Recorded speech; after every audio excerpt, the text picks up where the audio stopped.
There once was a crocheter from Nantucket. Oh, family friendly. Today we're gonna be making bucket hats. So we're gonna bucket. Let's begin right next.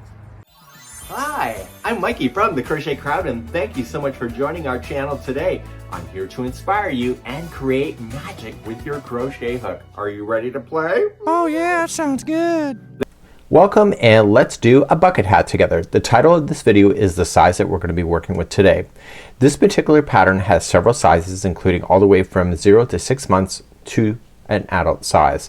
You'll find a link in the more information of this video in order to find the free patterns for that. And this is designed by Sarah from Repeat Crafter Me. You can see that she has extensions that you can add to it, whether it's eyes or crab claws or maybe even a whale. That's something that you can decide for yourself, but today I'm only focusing on the basics of these hats. So I'm going to recommend a couple things. She has Super Saver as Red Heart Super Saver as her suggestion. If you are knowing anything about heat, cotton is your best way to go. So Lily Sugar and Cream is the better way to go. It's 100% cotton. Cotton keeps you warm, but it also keeps you cool. So this is what you would be looking at. So if you're finding acrylic in the Super Saver too hot to wear, switch over to your Lily Sugar and Cream. You can do Bernat Handicrafter or maybe even Peaches and Cream. We're going to be using a 5mm size H crochet hook today, and let's begin the size that's promised in the video title. Okay, let's begin. I'm going to make the child size now. We're going to do a magic ring or an adjustable circle. It's the same thing. So put the yarn in front of your hand like this and use 2 fingers. And remember that we have standard videos on techniques like this. And so you're just going to rotate it around your hand like that and have it crisscross. So let me show you again. Put it in the front around 2 fingers and cross over and use a 3rd finger to hold. Scoop underneath the first one and scoop this one and slide your fingers out and chain 1 to lock it. And that is your adjustable circle or your magic ring. In this ring you need to go over the 2 strands so that you can pull it shut.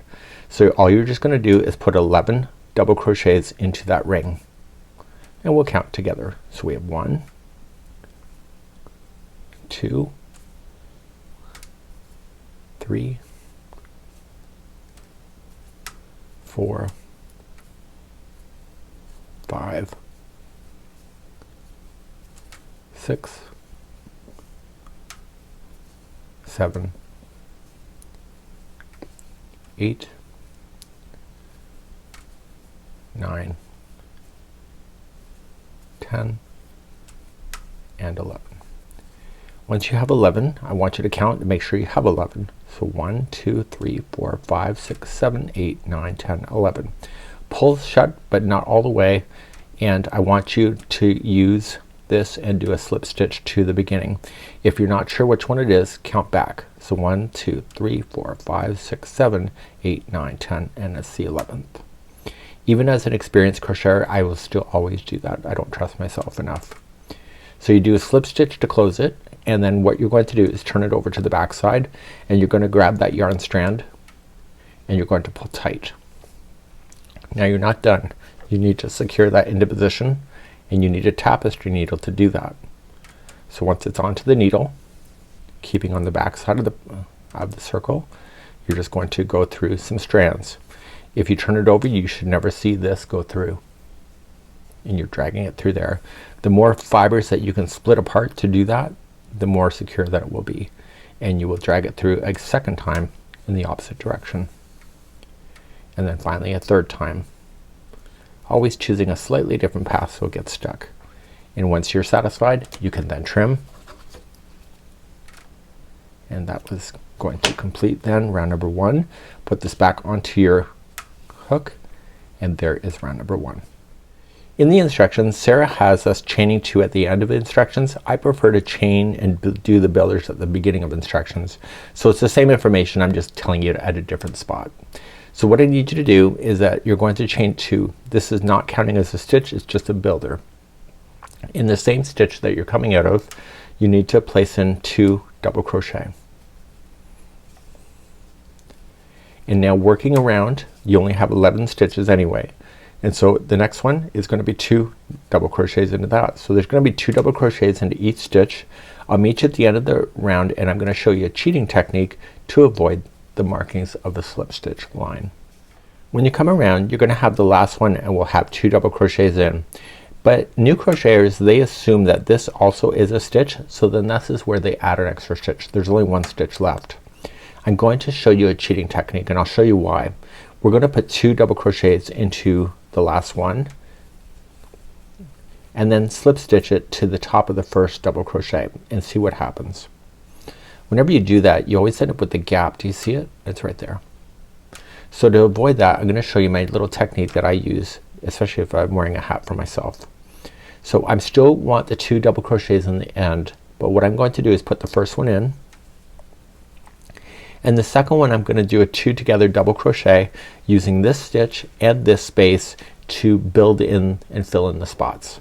So how I do that is I yarn over and I go into the stitch I'm supposed to go in, yarn over, pull through 2, and normally I would just pull through 2 and finish it, but in this case I want to use this space right here that I'm pointing with my thumb, this thumb, and I want to yarn over going into the space, pull through 2 and hold. You should see 3 loops, and when you yarn over and pull through all 3 loops, 2 stitches just became 1, but 1 is just in the space, so you haven't interfered with the counts at all. And now you're going to slip stitch to the top of the first double crochet and you can see there's no gapping space. So you can do that whenever you have a round. So let's move on to round number 3. Round number 3, chain up 2 and you want to put 2 double crochet into the first stitch and then 1 into the next one. Okay, so here's the sequence. The next one gets 2 double crochet into the same stitch. They are sharing the same stitch, and then the next one is 1 by itself. So I need you to do that same sequence going all the way around. So 2 and 1, 2 and 1, and I'll see you at the end of round number 3 in a moment. I'm coming up to the end of number 3 and keeping in the sequence. The last one is 1 stitch by itself, but I'm going to use my little cheating technique where I'm going to start it and then I'm going to connect to this one. So we'll do a 2 together using that space, and so it's still only going to be 1 stitch in the end, but I did a 2 together to fill in that space. So when I join it, it's all together. So I'm gonna ask you for you to do that on your own. I'm not gonna keep talking about that. I'll just do it and we're gonna move on to number 4 next. Let's do number 4. Chain up 2 and you'll put 2 double crochet in the same stitch as the slip stitch when you did the join. Then the next 2 are by itself. So 1 by itself and 2 by itself. So here's the sequence. If you haven't picked it up yet, it's 2 that share the same stitch and then the next 2 are by themselves. So 1 by itself, 2 by itself, and please do that sequence all the way around for round number 4. So I'm keeping the sequence and the last 2 are by itself, but the very last one that I'm gonna do, I'm gonna make sure it shares and does that little trick that I showed you. Okay, and join, and let's move on then to round number 5. In round number 5 we're gonna start now growing this out slowly, and you'll notice that over the next few rounds. So number 5, let's start, and you're gonna chain 2 and you'll put 2 double crochet into the first one. Now the sequence on this is gonna be much bigger than it was before. So now starting in the next one you're going to do the next 10 on their own. So we have 1, 2, 3, 4, 5, 6, 7, 8, 9, and 10. And once that's done, the next one is going to be 2 into the same one again, and then the next 10 are on their own. And I need you to do that sequence all the way around, and this will be round number 5. I'm coming up into the end of number 5. It is 1 by itself. It's the 10th one, and then I'm just gonna make sure I share it with the first one to connect it. Okay, so let's move on to round number 6 next. The next 3 rounds, 6, 7, and 8, I'm just gonna explain to what to do because I don't need to drag you through it all. And all you just need to do in round number 6 is just chain up 2 and put 2 double crochet into the first one. Now like you did before, the next 11 this time will be by itself, and then 2 into the next, and then a next 11, and then 2 in the next. You should know, in case you don't feel like counting, if you can identify the first one of the V-stitch that you see into the same stitch, it's the first one that always will get the 2 in there. Okay, so if you don't want to count, that's up to you. So do 11 and 2, 11 and 2, and do that around, and I'll see you at the end of number 6 in just a moment. Okay, coming up to the last one, and it's just the ending of the 11th one, and I'm just gonna make it share. And then put that together, and then just join it to the first one. So let's move on to number 7 next. I'm filming currently in the evening at this time, and the dog gets kind of barky in the evening, so I usually film in the mornings. So just to let you know, if you hear any background noise, it's her. So let's move on to number 7, and you're gonna chain 2 and put 2 double crochet into the same one. Now this one, sorry, you're going to do the next 12 on its own, and then 2, 12 on its own, and 2, and it's the same thing as I said before. It's the first one of the grouping of 2 that always gets the 2 if you don't feel like counting. So do that. It's 2 and 12, and I'll be right back in a moment, and we'll move on to number 8. So I'm coming up around, and I'm just putting the last one in, making it share as I have my little technique, and I join it together. Okay, so we're gonna move on to round number 8 next. Number 8 is the final growth round, and you're going to chain 2 and put 2 double crochet into the same one. Now this time in number 8 you were going to put 13 in a row, and then 2, 13 in a row, and 2, and remember what I said, so those 2, it's always the first one of the grouping of 2 that will get the 2 in it if you don't feel like counting.